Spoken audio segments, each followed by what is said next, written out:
This is Charter Local Edition. I'm Brad Pomerance, and we are joined today by Gary Palmer. He is a member of the House of Representatives from the great state of Alabama. We are in Washington, D.C. today, in the nation's capital. And this is a new job for you, sir. You've been in the Congress. This is your first term. You came from a think tank. How is it? How's your new job? It's been good. I feel like I was uniquely qualified in regard to the work I'm doing, particularly coming from a think tank for 25 years and then coming up here and then applying policy to the political environment has been interesting. But it's got to be interesting because, look, when one joins Congress, there are so many issues that are presented. And being that you are at a think tank, you probably became expert in certain areas. And so I'm wondering, are you able to take that expertise and move it into your work in this august body? I have, but you know, over 25 years, you cover a lot of ground on the policy side, so it's really been helpful, and particularly as a member of the House Budget Committee. Because in the House Budget Committee, you're covering everything. And a lot of opportunity to give some insights and ideas on how to address issues or things that maybe Congress hadn't thought of in a while or maybe didn't even know about. So just between us, no one else listening and watching, of course, how'd you get House budget in your first year? That's pretty impressive. I asked. Well, that's a fair answer. I mean, literally, you just present, you show your expertise. Well, yeah, you know, it's a process. The steering committee and the committee chairman have some say in it too, and I think my background was of interest to folks. Of course. I'm also on the Oversight and Government Reform Committee, which there are not many freshmen got budget and oversight, but I'm also on the Science, Space, and Technology Committee, and the chairman there recruited me to come on that committee, and he had looked at my background, and I'd been an advisor to the Aerospace Science and Industry Task Force in Alabama, so it was a good fit there as well. And then I'm also on the Republican Policy Committee, which is kind of the think tank. It's a think tank. Yeah, it's the think tank side. But you're still focused on home. You're still focused on your constituents.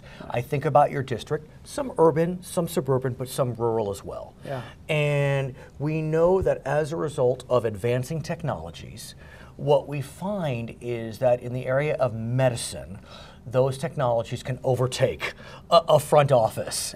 And because of the adoption of a new coding system, it's called ICD-10, there's going to be a huge change in how coding is done. It may seem basic, but it impacts lives every day. And so you're looking to help those nationwide, but specifically in rural areas where they may just have a local doctor's office, and the new coding system is going to wreak havoc. Actually, Brad, it's going to help doctors regardless of where they are and patients, because ICD-10, that stands for International Classification of Diagnosis. What the Center for Medicare and Medicaid Services has done is they've taken these codes, which the doctors have used for years. There are about 16,000 of them. Now there's over 60,000. And they've tied reimbursements to the coding. Well, if you're in a small practice or rural practice, every day you're making decisions about what you're able to spend your money on, you know, to buy a medical equipment or provide another service to benefit your patients, versus having to buy all these new computers and software. And a lot of doctors in the urban areas as well as the rural areas simply were undercapitalized, weren't able to get ready for this, and it's supposed to start October 1st. Right. My aunt and uncle operate an urgent care clinic in rural California. We're not talking urban California. I mean, they are in the mountains. And I've asked, and they say they spend an exorbitant amount of time focused on billing and coding. And so you want to provide some relief to my aunt and uncle and other folks. Well, if this bill passes, it would create a 2-year grace period so that CMS, the Center for Medicare and Medicaid Services, will not be allowed to withhold reimbursements. And if you look at the patients in most of the rural areas, the vast majority are Medicare and Medicaid.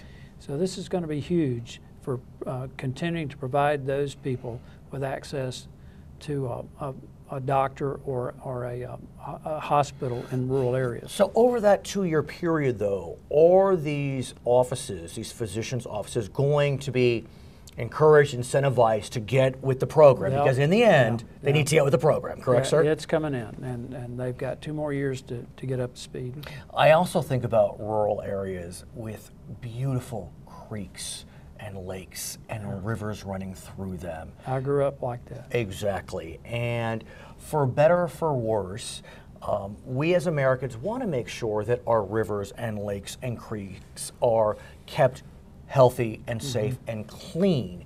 But there is some concern, and this is bipartisan, by the way, that the EPA is moving into a regulatory area for little local rivers and lakes and creeks that could be overstepping what both Democrats and Republicans would like to see.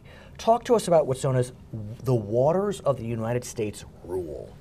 Well, the EPA has decided that they have the authority to define what are the waters of the United States, and that definition could literally extend to the water that pulls up in your backyard after a hard rain. Oh my. Or the water in a ditch, because that water will drain from your yard into a ditch. That ditch will go into a creek. That creek will go into a river, and there you have it. Okay. It's a navigable water. Right. And it's going to be one of the most expensive environmental regulations ever imposed on the country. So as we speak today, the EPA has promulgated this rule. They're planning on marching forward. They're going forward with it. But look, you and many members of the Congress, both Democrats and Republicans, are looking to actually provide a legal definition for what would be classified under the Federal Water Pollution Control Act for these purposes. Well, what Congress needs to do is to take back responsibility for these rules, because they're really not rules, they're laws. And the Congress is the only body that constitutionally can pass law. So I think what we need to do is to say to the EPA, not only on redefining and the waters of the U.S. and writing new regulations, is that any regulation that the EPA puts forth on the waters of the U.S. has to be passed by both houses of Congress and signed by the President. Same thing. Is that appropriate? And I ask you as an expert, as a think tank, in terms of administrative law, because look, in the end, you could be overwhelmed with EPA laws coming at you. I mean, how do you create a situation where it doesn't become so overburdensome for the Congress? We can set a requirement that there's an economic impact evaluation, and everything over a certain amount, plus or minus a certain amount, would be brought forward to Congress. Need to do the same thing on greenhouse gas emissions. EPA has stepped, and the other part about this is EPA has stepped way out of bounds from what the Clean Air and Clean Water Acts required. When the Clean Air Act, which passed, I think, in 1970, was passed as cooperative federalism. What that meant is that Congress would pass a law, EPA would write the regulation, they'd send that down to the states, and the states would implement it, and they had great flexibility, broad latitude in how they did it, as long as they met the standard. Well, that's not what's happening now. EPA is making the rules as they go, and they're imposing it without regard to Congress and without regard to the states. So with regard to the Waters of the United States rule, since you do have this bipartisan support to reevaluate how the phrase is defined, where do you go from here? Do we have a president that is not supportive of this legislation? Do you have a sense of the momentum on it? Well, what's going to happen is you're going to have states, attorneys general, and governors filing suit in court. And I think that the courts will block a lot of this. Okay. And it's going to lie in limbo until after the next presidential elections. That's just my opinion. I'm not telling you that as any strategy or plan. That's just what I think is going to happen. His name is Gary Palmer. He is a member of the House of Representatives from Alabama. My name is Brad Pomerance. This is Charter Local Edition.